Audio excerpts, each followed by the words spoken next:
Hello, third graders. Sorry I couldn't be there today with you, but you have Mrs. Paxson, and she's an awesome art teacher. She's going to continue working on your deciduous trees with you. So remember, when we were together before, we made a beautiful trunk, and it starts wide and gets thinner as it grows up. Then we added large branches to that trunk.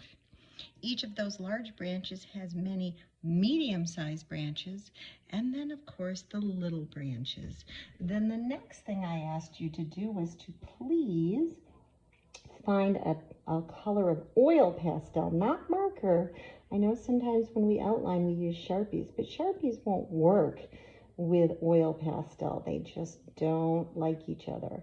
So find an oil pastel, and you are going to gently and carefully outline all of the branches. Yes, this is a tremendous amount of work, I understand. Your hands might get a little tired, so you can take a little break if you need to. But I'm going to try to make sure that my outline touches the edge of each branch. We don't want any white space.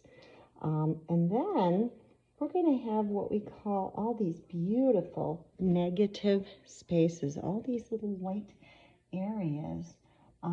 So let's talk about the difference between positive and negative space.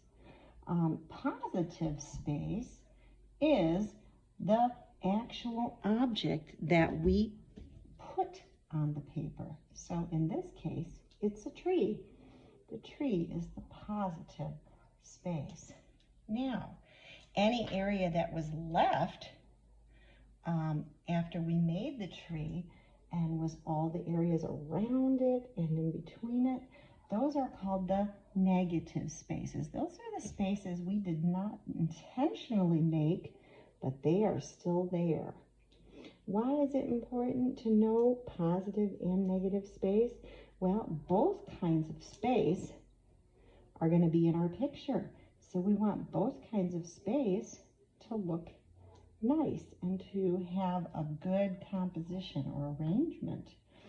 So that's why I had you draw your branches all the way to the edge of the pages, because then you'll have all these wonderful negative, trapped little negative spaces. So what are we going to do with those?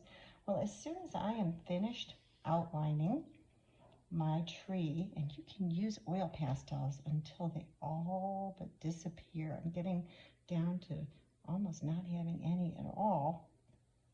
And what I'm going to do, I might have to get a new one. That one's starting to get pretty messy. So then what I'm going to do is, after I finish creating an outline around all of my branches, we are going to paint the negative spaces. So what kind of paints are we using? Well, we are going to be using Tempera Block. You've used them before with me. So you're going to need Tempera Block paints.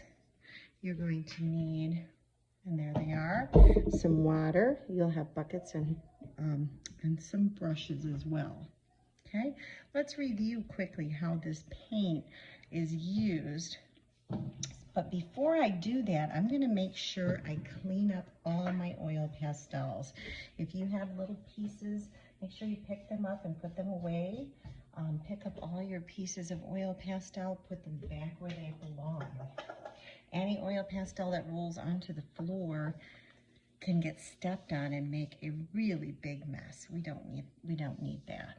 So here's what we're going to do with our Tempera blocks. I'm going to scroll out just a little bit, and we'll take a look at how to use those. Most of you are familiar with it. If you need to clean a color, remember you can do this. You can rinse, pinch. Whoops, I need to put this in. We're going to rinse with water, pinch it out completely, and make a circle. And then you will be able to clean up that messy paint. So rinse, pinch, and circle. And that's how we can clean up those paints. Like this one's actually supposed to be white, and someone just kind of left it. Rinse, pinch and circle. And so it would take several circles to clean this one out.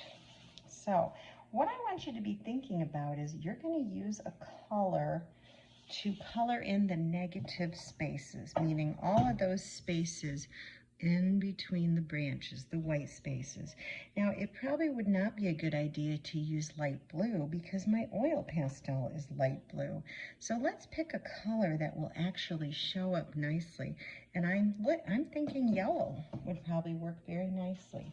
I'm gonna get a little yellow on here. And it had a little bit of blue still on it from that last, so it's a little bit murky. But I'm using quite a bit of water when I paint this on. Why is that? Well, because the oil pastels have a lot of oil in it. Oil and water do not really like each other. They do not mix. So if I use just a little bit of paint and a lot of water, you'll notice that when I brush it on here, it does not cover up my oil pastel.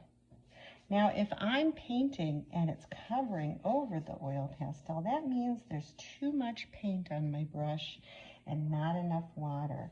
So as you paint, be thinking, am I covering up the oil pastel? That means I need a little more water and a little less paint. Mrs. Hockin, can I use more than one color when I'm doing it? Let's stick with one, maybe two.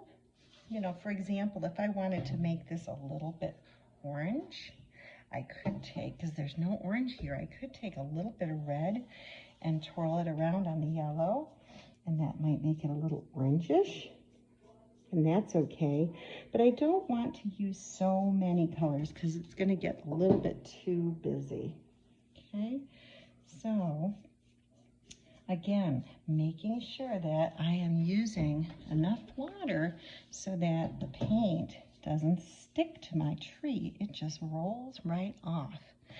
And how will I know when I'm finished? Well, as soon as there are no more white spaces, then I will be finished painting the negative spaces. Okay, so that's what I'd like you to work on today. Finish your tree and your outline, and then you may use tempera block paints to put color on your negative spaces or the background. Okay, don't forget to clean up when you get done, and have a great rest of the day. See you on Thursday. Bye-bye.